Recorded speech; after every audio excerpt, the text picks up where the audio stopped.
Good morning and welcome to this month's edition of the Oak Hill Regional Community Development Corporation's third Wednesday Parent Resource Chat. My name is Bettina Campbell. I am the Social Service Director and also a Medicaid CHIP assister at the Oak Hill Regional Community Development Corporation.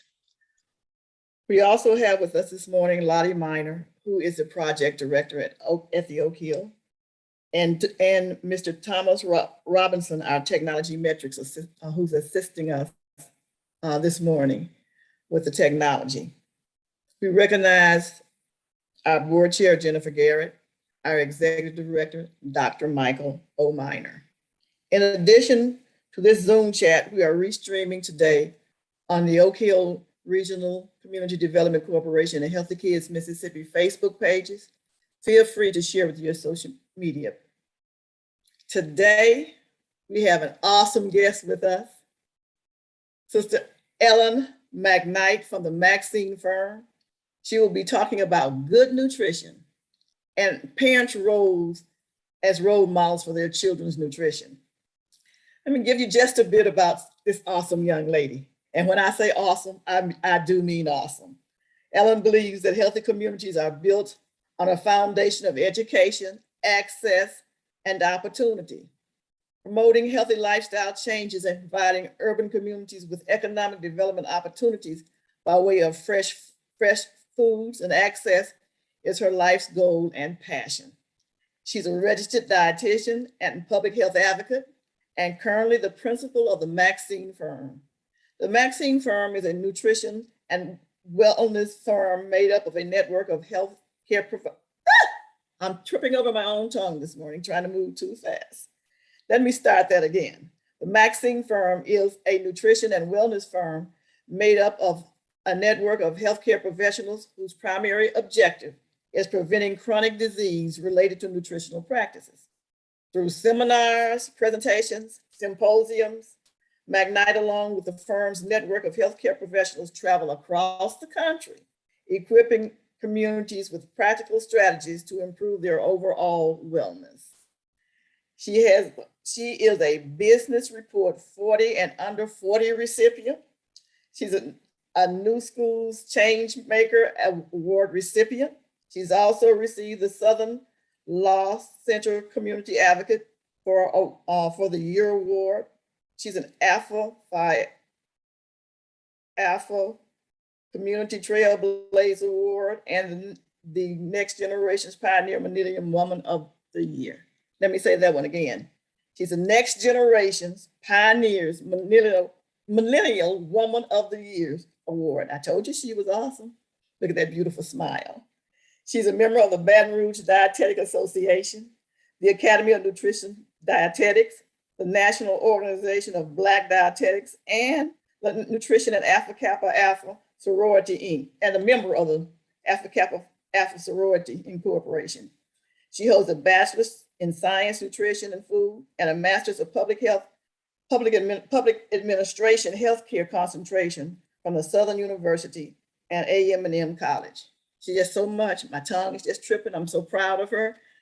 Just learning so much about her today. And she firmly believes that heart attacks does not have to be our family history, and diabetes does not have to be our destiny. Let me say that again.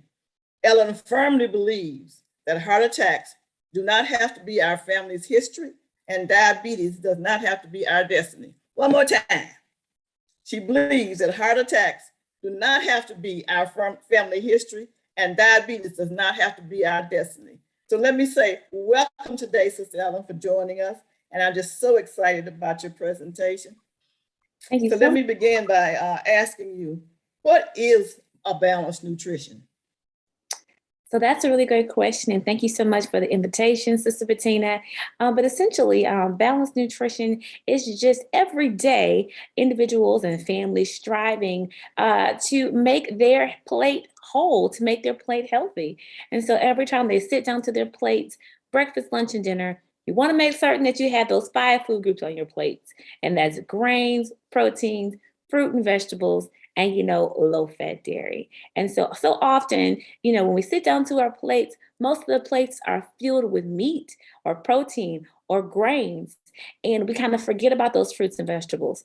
But the fruits and vegetables are so very important because the majority of our vitamins and minerals come from fruit and vegetables. So we want to make certain, this is 3 ways you can make certain that the plate is balanced. One, make certain that the plate is colorful. Okay, that's the first step to balanced nutrition. If everything on that plate is brown, light brown, or yellow, 9 times out of 10 is high in saturated fat, high in sodium, or high in added sugar. And we know that added sugar is linked to type 2 diabetes.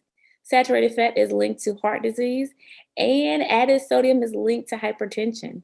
And so we want to make certain that that plate is colorful so we have the majority of the plate representing fruit and vegetables. The next thing you want to do is make certain that you have a variety of groups on that plate, and that's the 5 groups that I mentioned earlier. So I'll say that again. Those are your proteins, grains, fruit, vegetables, and low-fat dairy. And lastly, if you want to make certain that that plate is balanced, you want to make certain that you have the right kind of groups on that plate, okay? And those are whole grains, lean proteins, fresh fruit and vegetables, and then lastly, low-fat dairy. Wow. Okay, so now you knocked on my door several times. So tell us, why is it so important? I know you mentioned some of the chronic diseases that people can get.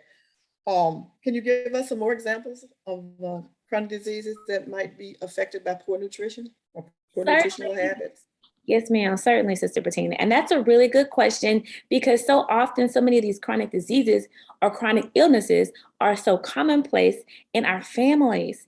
And so we get to the point that we just expect it to happen. I expect that I'm going to have type 2 diabetes. I expect to be experiencing overweight or obesity. I expect to be experiencing heart disease, high cholesterol. I expect a stroke. I expect a heart attack. Dialysis is a common thing in the neighborhood that I live in and in my family. And the reality of the situation is these things, 90 times out of 100, are not genetic. These chronic diseases are preventable through diet and lifestyle. And so when we talk about those chronic diseases, when we talk about heart disease, that leads to heart attack, we know that is due to the over intake of saturated fats in our diet. It's due to the excess intake of sodium or salt. It's due to physical inactivity. We know that we're supposed to be moving 30 to 60 minutes every day. If you need some encouragement around moving, I encourage you to tap in to Let's Move National Baptist with Sister Nettie Johnson and the Hope Ministry. There are some instructors there that can get you moving in a safe way at every level. We know that type 2 diabetes, which is commonplace in our community, is linked to the excess intake of added sugars. And those are added sugars that we find in beverages, fruit juices, candy, packaged goods. The list goes on and on. And we can't forget our personal favorite, our pound cakes and our pies and things like that. But those drinks, those added sugars will slip up on you in those drinks, and even with the juice that we give our children. And so we have to be very mindful of the kind of juice that we give our children, because our pancreas is working from the day we're born to the day that we die, and our pancreas produces insulin, and at every age. And insulin, right, helps regulate blood sugar. Insulin is the hormone that pulls the blood sugar into the cell. And if we are eating way too much added sugar, right, consistently over time, we could, wear our pancreas out, right? And so what we want to do is to make certain that we are monitoring the added sugar that we intake a day. And even if we are doing things like juice for our children, we want to make certain that the recommendation is under 4 ounces, right?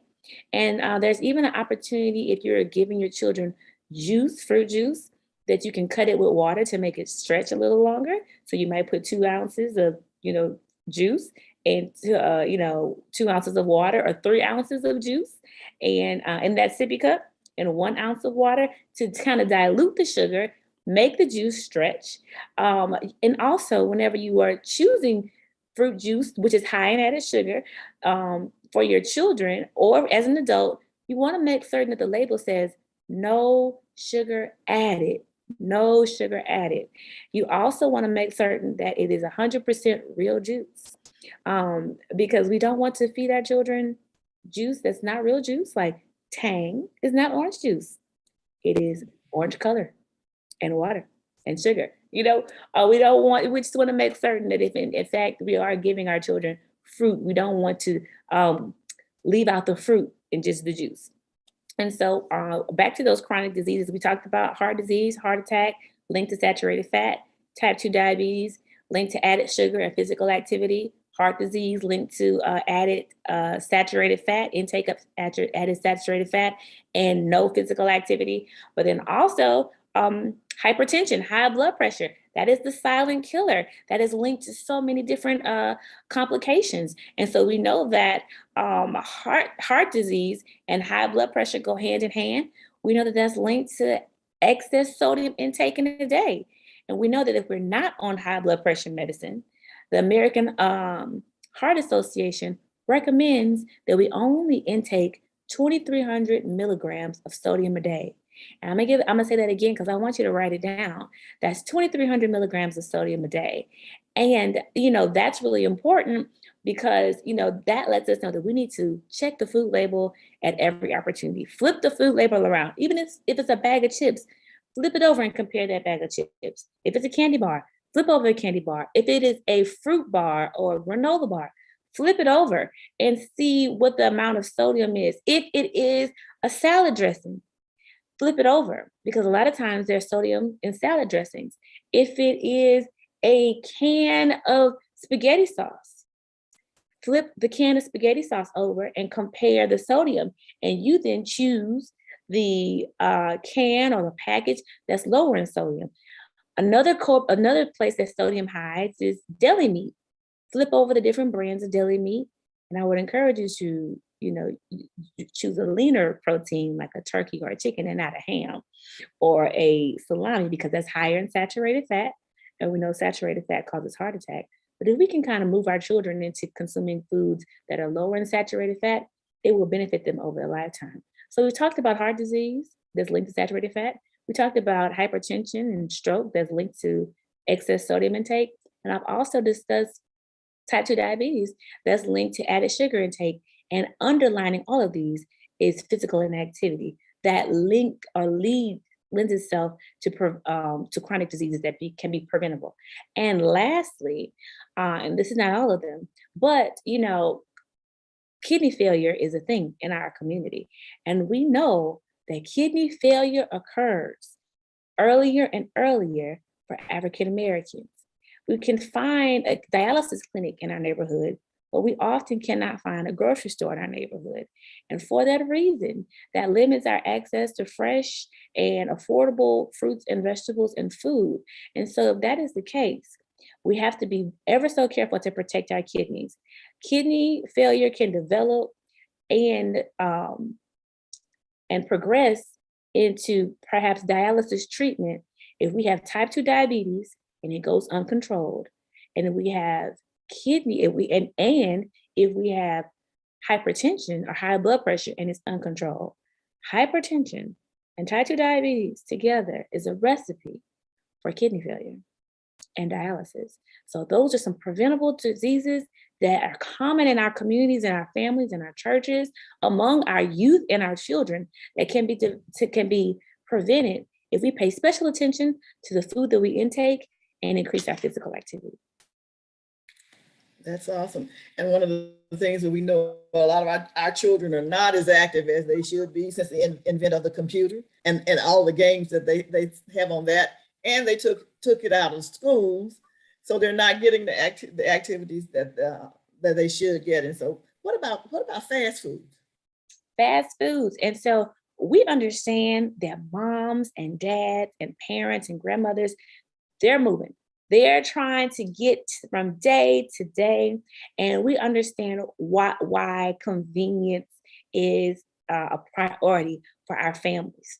At the same time, we have to make our health across our lifespan, a priority. We have to start teaching about patterns and habits and lifestyle changes that can set our families and our communities up for success and help us to command our own health. So while we know that the fast food is convenient, sometimes we have to take an extra step to command our own health and set us up for the future. So it's kind of like doing the work on the front end so we won't have to be sick on the back end.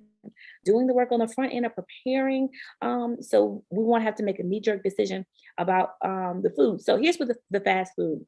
Fast food, we need it. It's convenient. We feel. And so one of the best ways to combat consuming too much fast food or having to stop to get too much fast food is planning out your meals at home for the week ahead of time. So if it is Saturday, excuse me, some folks go shopping on Saturday, some folks go shopping on Sunday evening. But I want you to be thinking about on Friday, what am I going to be consuming next week? Say, for example, we're not eating at home for breakfast and lunch because, the children are eating at school or something like that. That's great. But for dinner, what are we going to be doing for dinner? So, perhaps get a weekly schedule together so that you can purchase those foods at the grocery store or use any of your resources like SNAP resources. If you get commodity food resources, you can use those. Use every resource at your disposal to come up with um, a menu for the week so that you can plan those meals ahead. And if you plan those meals ahead and purchase those items accordingly so that you can mitigate or avoid food waste, then you can plan out your meals for the week. They're already ready or already prepared. Plan out meals that are easy for you. Maybe it's a crock pot meal. Maybe it's a red beans and rice meal. Maybe it's a white beans and rice meal. Maybe it's a stew. Maybe it's a pasta. Maybe it's a baked dish. But whatever you're doing, figure out, what's easy for you that you're able to, feed your family and balance your plate. And then also, if you plan out your food for the upcoming week, so you don't have to make a knee-jerk decision and stop at the fast food place, you can also clip coupons and see what's on sale, and you can plan your meals around that as well. So we understand that this takes additional effort sometimes to make the right decision, but it pays off in the end. Wonderful. Oh, that was a lot of good information that you're sharing with us today. So, Um, uh, when I was growing up and when I was a young mother, they had a food pyramid, but now I don't hear the pyramid so much. I hear my plate, my plate. Can you tell us what my plate is? I can definitely, and I normally have my plate with me. Do I have the opportunity to share my screen, Sister Bettina? I think so. Okay. Well, I am going to be talking, but as I'm talking, I'm going to be looking for this my plate. So that is correct. We used to use my plate. We used to use the food pyramid, and that was produced by the USDA. But we no longer Yes. use the food pyramid anymore because folks have decided that, hey, it's a little bit it's a little bit too much to remember. It's a little bit too complex. A few too many rules. And so now we use my plate. And the whole point of my plate, I talked about it earlier. Every time you sit down to your plate, breakfast, lunch, and dinner, you want to make certain that you have those 5 food groups present. So I'm going to try to share my screen. Let's see. So you can take a look at it for those who have not seen it. And this is really a guide that you can use post disabled participant. So if is it Mr. Thomas? Yes. Thomas, Yes, we're working on it right now. you're working on So, it right now, no problem. yes, no. And so every time you sit down to this plate, breakfast, lunch, and dinner, you want to make certain that you have whole grains on this plate. You want to make certain that you have protein on this plate. You want to make certain that you have fruit, vegetables, and low fat dairy. And those are the 5 food groups. And the idea or the concept is if you want to eat healthier, if you want to balance your meals, if you want to try to get as many vitamins and minerals in your body on a day-to-day basis, right? You want to implement my plate, okay? And so thank you, Mr. Thomas. I'm able to share now. And is everyone able to see the screen? Yes. Just if you can move it over to the your left or right, we can see half of the plate. Half of the plate. Oh my, I don't even know how to. Wait a minute, maybe it's my screen. No. Yep, we got it. Thank you. Okay. And so this is my plate. Let's see if I can find, here we go.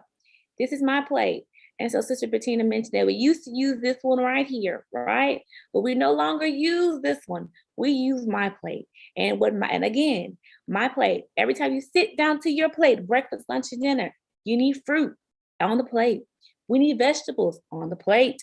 We need grains, we need protein, and we need dairy. All right. If we have all five food groups on that plate, then 9 times out of 10, that plate is balanced. Okay.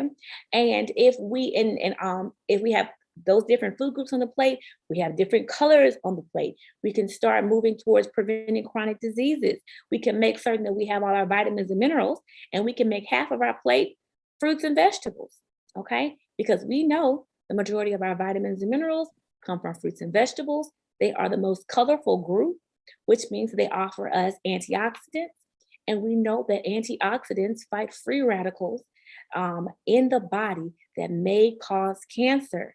So those colors are important. The different groups are important. Socrates once said, "Let thy food be thy medicine, and thy medicine be thy food." So if our plates are balanced and colorful, we know that we can consume the medicine via our vitamins and minerals before we are forced to take a prescription medication.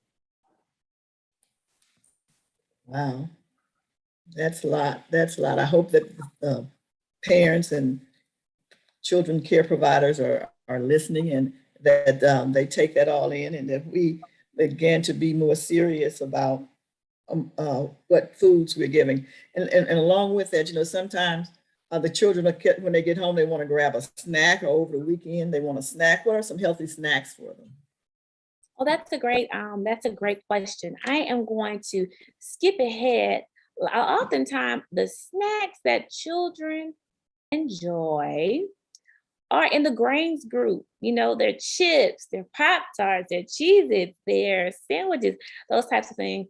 And I want to encourage um, parents and kids to, when you think of snack options, first, think of fruit, right? So think of like safe fruits that children can eat. So perhaps like apple slices with peanut butter.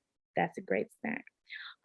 Grapes, if they're over 2 years old, that's a great snack. If they're under 2 years old, grapes are considered choking foods. So we don't want to give the 2 year olds whole grapes because they're considered choking foods. You would want to slice those up for the little ones. With grapes, apple slices with peanut butter, celery sticks with peanut butter and raisins, with peanut butter and raisins, um, uh, baby carrots. Um, if you are a chip family, if you like Lay's potato chips, or Doritos and things like that, we want to try to encourage you to shift to baked chips. So perhaps baked chips instead of those traditional chips that we may be giving the children at after school or children's church, or what have you. They come in the large boxes at Sam's, at Walmart, the box is 25. And instead of getting the regular box of 25, try the baked option. And the younger you start that with them, then it will start to shift their taste buds. Also, flavored water. So perhaps um, the children are interested in, sometimes they want a little bit more than just plain water. So perhaps infusing the water with fruit, and then also you can try some of the sugar-free um, excuse me flavored water enhancers, fruit flavored water enhancers that um, have different brands. Also, the majority of the sugar that children intake comes from the breakfast cereal. And so cereals like Frosted Flakes, Fruit Loops, Sugar Smacks, Fruity Pebbles, Cinnamon Toast Crunch, Corn Pops, Honeycomb, those cereals are high in added sugar, and those can link those are linked to um, excess added sugar intake. And so we know that that's linked to diabetes, type 2 diabetes in our children, also linked to childhood obesity. So trying to switch to cereals like Honey Nut Cheerios that are whole grain, looking for cereals that are whole grain cereals for kids. So Kashi, Honey Nut Cheerios, Apple Cinnamon Cheerios. There are different brands that you can try with your children. And then also there's some favorites like Goldfish. Every kid likes Goldfish, but there's a whole grain option. So consider that. Lots of kids like Cheez It. There's a whole grain option. Consider that. These crackers were a favorite at my church right here on the side, but they're also a whole grain option. They're whole grain crackers. They're whole grain chips. And then also nuts are a heart healthy snack for our kids. So, more water, less sugary cereals, switching to whole grains, even Pop Tarts have a whole grain option. And this is the whole grain stamp. So if you're wondering if it's a whole grain product or not, look for that stamp. You can also look on the back of the food label to see if it's the whole grain product or not. And whole grains are really, really important to implement or to eat over the lifespan because they help lower your cholesterol, they keep you fuller longer, and they have a lower glycemic index, and they take longer to digest in your bloodstream, and they don't cause your blood sugar to spike. And so they're really beneficial. So those are just some ways that children can eat healthier snacks, switch out those baked chips, switch to a healthier cereal. If it's a grain product, switch to a whole grain, incorporate some nuts, and instead of reaching for the candy, let's reach for some fruit. That's awesome. I can imagine that once parents start trying to make those changes, that they shouldn't do it all at once, gradually slide something in there, because I know that in my house, there would have been a huge protest. So, Yes, um, gradually and as early as possible. And perhaps you don't announce that because half of this is mental. You don't announce that, dad or mom, we're buying the whole grain goldfish. Perhaps you just slide those whole grain goldfish on that paper towel or in that Ziploc bag and you let the Lord do the rest. yeah, for myself, I found that I had to just start mixing them, and then gradually putting more whole grain than the regular.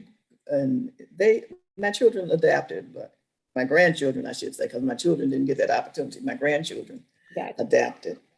So now I wanted to know about physical activity. I spoke a few minutes ago about how most of our children have their faces in a computer or they're on the phone.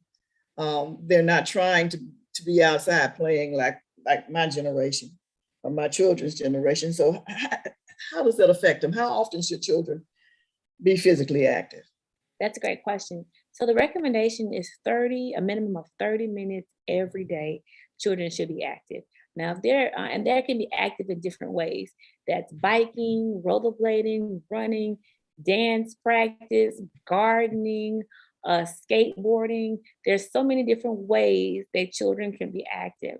And so oftentimes I hear the elders talk about, oh, they have so much energy, like, oh, let them go outside, with some supervision and, work off some of that energy. But the recommendation is 30 minutes of physical activity every day. When I was in elementary school, we had PE every day and we had 30 minutes of PE. And I know in some places that PE is not an option for the children anymore, but I would encourage parents that after school that they have some time to be physically active. It may be on a sports team. They may be in softball or t-ball, or they may play basketball or football or tennis, or they may play golf, whatever it may be, or lacrosse. But whatever's or again dance, cheer, gymnastics, and then it may just be them playing at home in the park, playing in their neighborhood in the park, playing in the front yard, playing in the backyard. But whatever they are doing, as long the recommendation is 30 minutes of physical activity every day for our children. And for our adults, it's 60 minutes of physical activity every day. Okay, thank you so much. Yes, Oh, we've gotten so much information from you today, and I know that you could probably go on and on and on, but we do want to have an opportunity for our listening audience to be able to ask questions. But I do have one final question for you, And I call it the $64,000 question that plagues most parents is, how do you encourage our children to consume more fruits and vegetables? That's a great question. I have found that if children have an opportunity to grow their own fruits and vegetables, they're more interested in consuming fruits and vegetables that they see grown from the ground up. And they can pick it and then bring it to the house. I have learned that children who go grocery shopping with their parents and are able to pick out their fruits and vegetables and bring it home to prepare it, they are more prone to consume it. I have learned that if children are helping to prepare the fruits and vegetables, or chop them up, or cook them on the stove with their parents with supervision, they are more prone to tasting it. But if all of that fails, there are children are more um, likely to consume a smoothie that is like maybe a strawberry and banana smoothie. But if you add spinach to the smoothie, you can't taste the spinach and you can't see the spinach. But what we are most concerned about is them consuming the vitamins and minerals that comes from the spinach. Most children don't like beets. Most children don't like carrots or ginger. But when you press them or fresh press them into a pure juice, it's a sweetness overtakes those vegetables. And if children, and it comes out red, it comes out orange, and children are more prone to consume fruits and vegetables in a fresh juice form because it is similar to a Kool-Aid or a fruit punch, or some of those things that we discourage children from consuming, but it has a sweeter taste. And so those are some ways that we can encourage our children to consume more fruits and vegetables. So with just a little bit of planning, and it takes maybe a little bit more work and forethought on our side, we can and encourage our children to consume those fruits and vegetables that are certainly more healthier than some people were probably surprised than the so-called fruit juices that you buy from the grocery store. Yes, ma'am. So And then also cutting up the fruits and vegetables into smaller bite-sized pieces. So instead of a whole apple that's little, sometimes that might be a little bit intimidating for a little one. So slicing it or giving it to them in slices, slicing up the melon. Sometimes, and watermelon is one of my favorite, but sometimes, cutting out shapes of the fruit and giving it to them in shapes like a heart or a star or something like that. So yes, ma'am. a little creativity gives us parents a chance to practice our art, huh? That, Yes. that sounds that sounds wonderful. And I said, you've provided us with so much information. I'm wondering if we can stop sharing the screen now. Yes, ma'am. Thank you. Um, so, as I said, this has been a wonderful conversation. I've learned some things that I certainly didn't know, and reminded of some others. And I think that you've given us a lot of information that will help us to encourage our children to eat healthy, but most importantly, to help us to reframe our thinking around our own health, and how we can do a better job of being better stewards of our bodies. So thank you so much for that information. And now I'm going to open it up for questions. So if you have questions, either put them in the chat, or put them on the screen, and we'll have someone looking in our social media. So if you have any questions that you want to ask, now is a good time. You can open up, if you're on Zoom, you can open up your mic and ask those questions. And if you're on social media, write them in our chat, and we'll have someone ask the questions for you.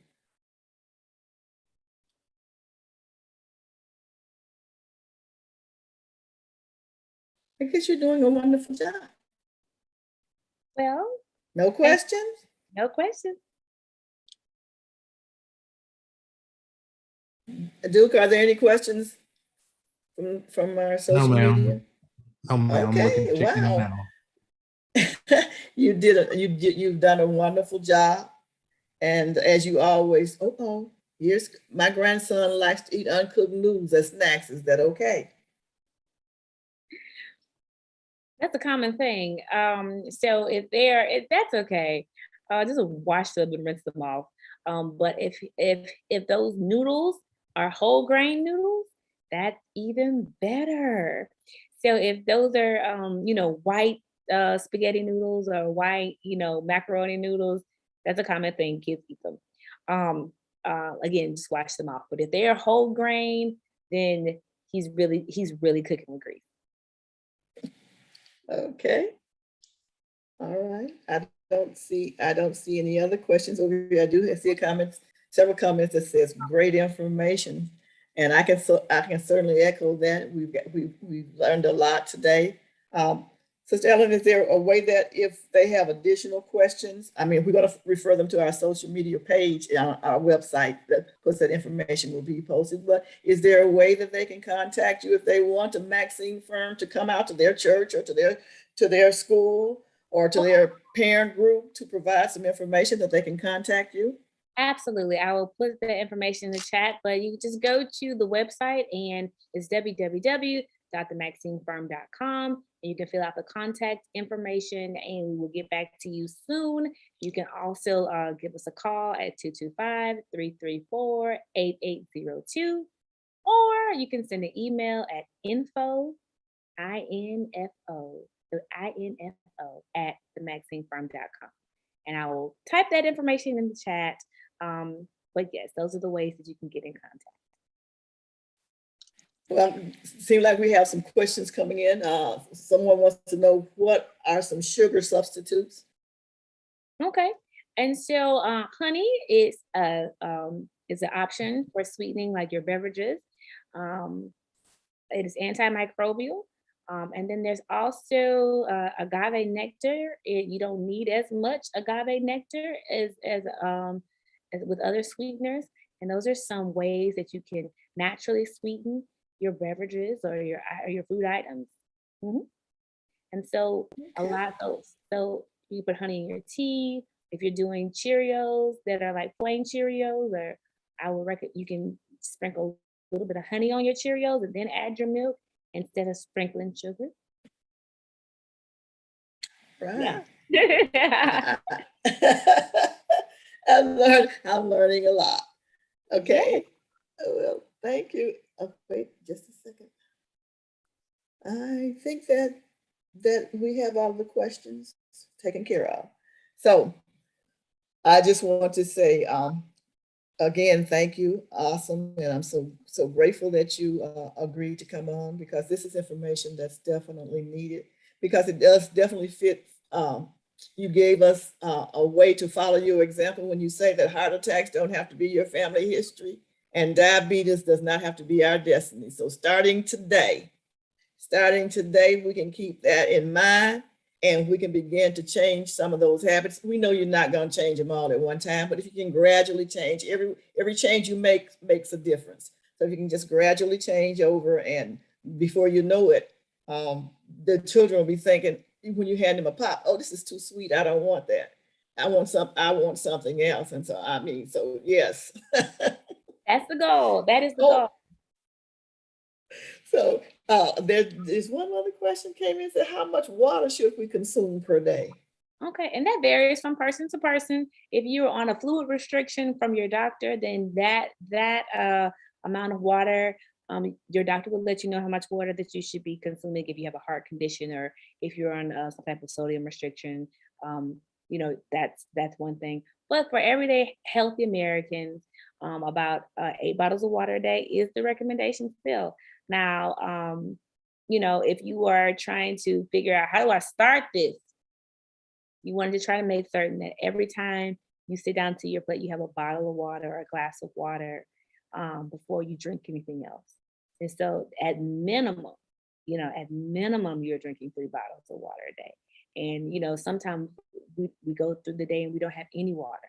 So when we talk about baby steps, at minimum, every time I have a meal, I drink a glass of water. And if I want something else to drink, I'll drink that. You know what I mean? But the recommendation is still 8 glasses of water a day. So when you say a bottle, are you talking about the 16-ounce bottle, or are you talking about just a regular 8-ounce glass or 8-ounce bottle of water? So like a 8 ounce glass of water, is the recommendation. Okay, Mhm. because I can 8 bottles of the 16 ounces. It might be a bit too much. You know, that might be a little bit overwhelming, but like I said, baseline, make certain that you drink water every day, period. Next step, hey, I have a glass of water at every meal. Well, Then the questions are coming in now. It says, is room temperature water better for us? there's some research that says that cold water shocks your system. But we have found that it's really based on preference. So, some folks are like, yeah, it's just not comfortable for me to drink ice cold water. Some folks are like, hey, I live in a climate and I need ice cold water. So it's based on your preference. But there is some research that speaks to ice cold water sending your body into shock. So that's up to you based on preference. And if you have some medical condition, I recommend that you speak with your primary care physician about it. But yeah, perfect. Wonderful, thank you. And finally, there's someone who want to know how long this video recorded will be available. We will actually post the video, and then we'll turn it into a YouTube video, and so it will be available from now on. So just check on our website, which is www.oakhillregionalcdc.com or www.healthykidsms.org. One of those websites, and you will find the information that can take you to our YouTube. So I wanted to give you a couple of reminders. That one is that Oak Hill Regional Corporation, Oak Hill Church, I should say, is a VITA site, and that's for our taxes.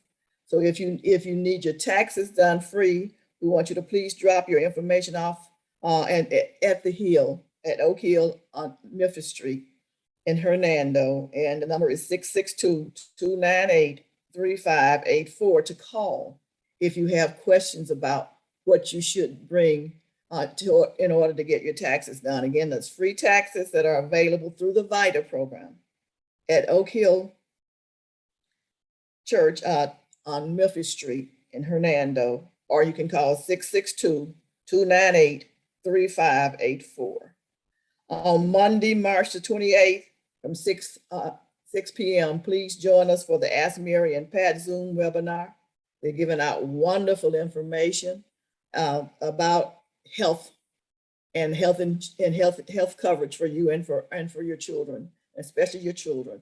So please remember to watch and find out, especially if you are on Medicaid or trying to find out if you're eligible for Medicaid. Please get those questions together and join Mary and Pat on March 28th and ask those questions. And finally, our next third Wednesday parent chat resource chat will be held on April the 20th. And Dr. Don Vereen from the University of Michigan School of Public Health will be discussing understanding connections between mental health and substance abuse disorder. Again, that's April 20th, Dr. Vereen, and we'll be talking about mental health and substance use disorder.